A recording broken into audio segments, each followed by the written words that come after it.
하나님의 형상대로 지음받은 사람, 창세기 1장 27절 31절 말씀입니다. 인생의 가치라는 것은 하나님의 형상대로 지음받은 그때부터 있게 된 것인데, 사람이 그 가치를 상실한 것이 인간의 타락이라는 것입니다.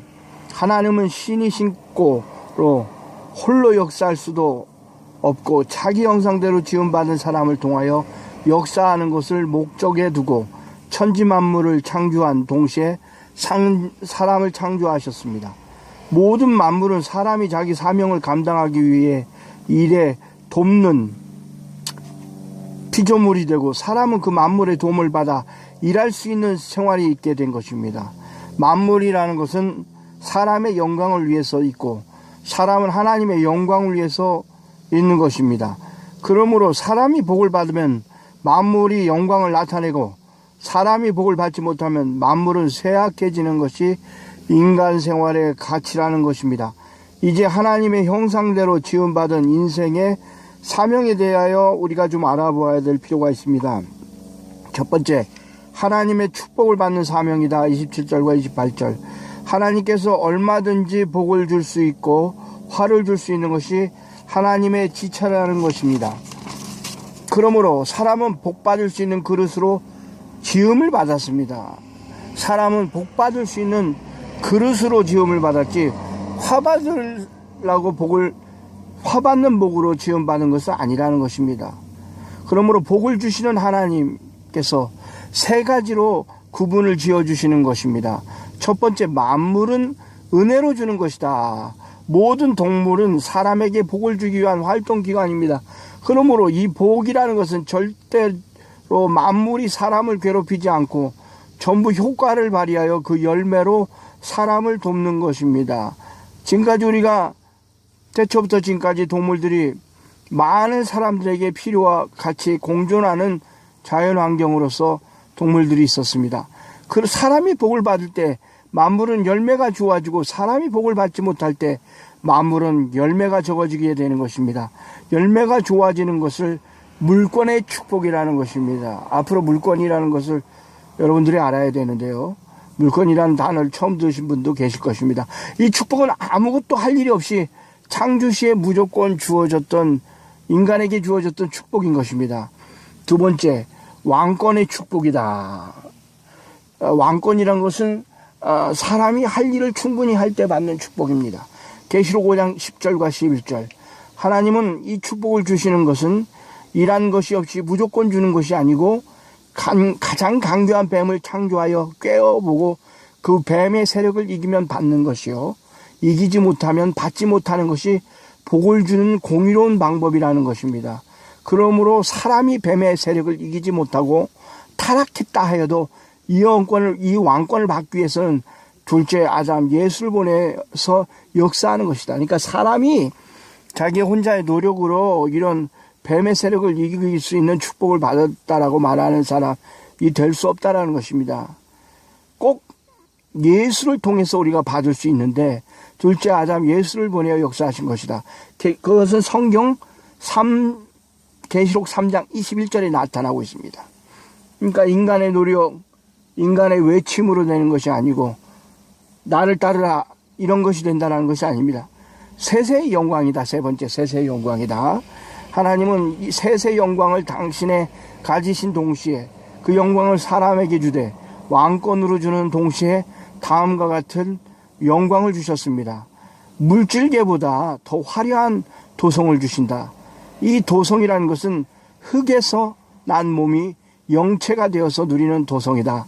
지금은 사람의 인격을 완성시키는 목적에서 만물을 주셨지만, 다음에 주는 영광은 만물을 영광으로 받는 축복이 된다. 만물을 영광으로 받는 축복이 된다. 어디에요? 성경 계시록 21장 3절과 5절 찾아보시면 있습니다. 만일 하나님께서 현재 만물만 주고 새로운 다른 것이 없다면 영원한 영광이 될 수가 있겠어요? 없겠어요? 없습니다. 영원한 영광이라는 것은 영원한 만물이 있어야 되는 것입니다. 영광으로 이루어진 도성을 받는다. 이 말은 지금 이 세상은 영광으로 이루어진 도성이 아니고 만물의 빛으로 이루어진 도성입니다. 하늘의 태양이 이루어짐으로 이루어지는 것은 잠깐의 영광이요, 하나님의 영광으로 이루어지는 것은 영원한 것이다. 계시록 21장 33절에 나와 있습니다.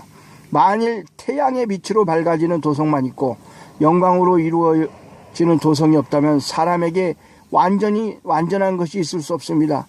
왜냐하면 태양의 빛을 통하여 만물이 희생하고 열매를 맺는 것이니 만일 이 빛이 아니라면 도저히 물질이라는 자체가 아무런 활동할 수 없게 될 것입니다.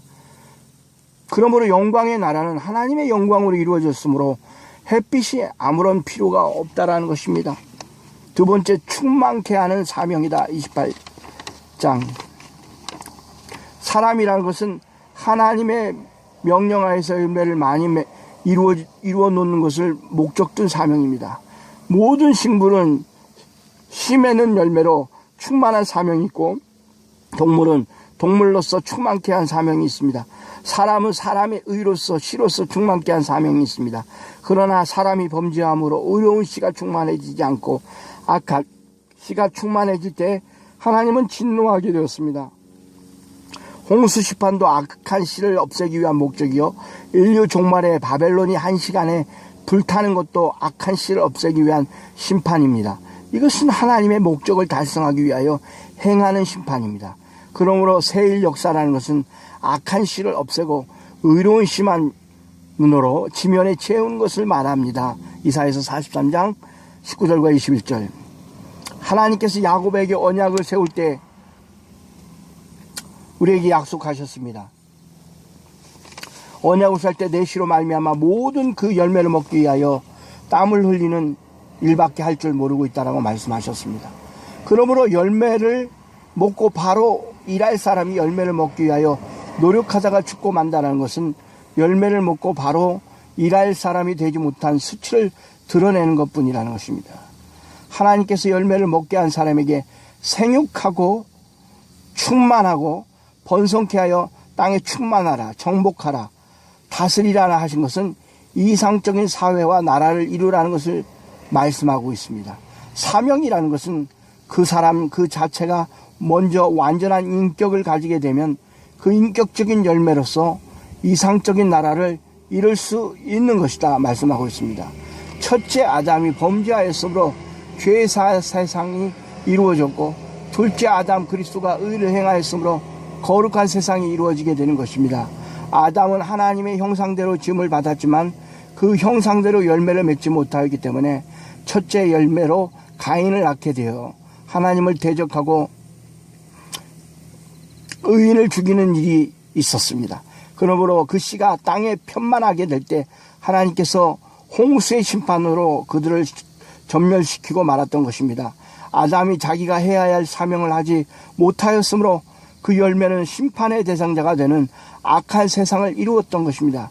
하나님께서 물로 세상을 심판하였지만 아담이 선악과를 먹은 그 질적 타락으로 말미암아 또다시 불로 살아 없애버리는 심판을 할 수밖에 없게 된 것이 바벨론 세상입니다.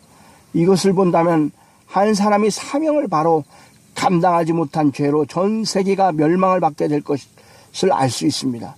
그러므로 그리스도 한 명이 사명을 바로 감당하신 의의 영원히 복을 누리는 나라가 이루어지는 것입니다. 우리 사명이라는 것을 열매를 먹고 그 열매를 먹기 위하여 수고하는 것이요, 열매를 먹은 사람으로서 거룩한 나라를 이루는 일과 그 나라에 들어갈 수 있는 사람을 많이 생육하는 일이라고 볼 수가 있습니다. 거룩한 사람이 될 때 거룩한 사람의 열매가 나타나고, 지혜로운 사람이 될 때 지혜로운 사람이 열매를 나타나고, 사랑의 사람이 될 때 사랑의 사람이 열매를 나타나는 것이 원칙이지 다른 방법이 있습니까? 없습니다. 하나님의 형상대로 이루어진 인격을 가지고 그 형상대로 이루어진 사람을 생육하고 충만케 하며 이 땅을 거룩한 사람으로 정복케 하고 다스리게 하는 것은 열매를 먹고 사는 사람이 해야 할 사명인 것입니다. 만일 어떤 지도자가 사람을 지도할 때 바로 가르치지 못하고 억지로 자기 주권을 내세우면서 사람을 강제로 노예화시킨다면 이것은 악한 일이요, 악한 행동이라고 말하고 있습니다. 어떤 목사가 강단에 서서 설교할 때 그곳에 모인 사람들이 다 마음이 깨끗하여지고 평화로워지고 사랑의 불이 타게 된다면 열매를 먹고 사명을 바로 할 수 있는 인격을 가졌다고 볼 수가 있습니다. 그러므로 목사가 강단에 설교할 때 오히려 그곳에 모인 사람들의 마음이 복잡해지고 말씀이 혼선되고 사랑이 식어지고 만다면 이 설교자는 열매를 먹고 또 열매를 먹기 위하여 일하는 사꾼에 불과한 사람이라고 볼 수 있습니다. 그러므로 여러분, 말씀을 믿되 성경 그대로 믿는 것이 첫째 중요하죠.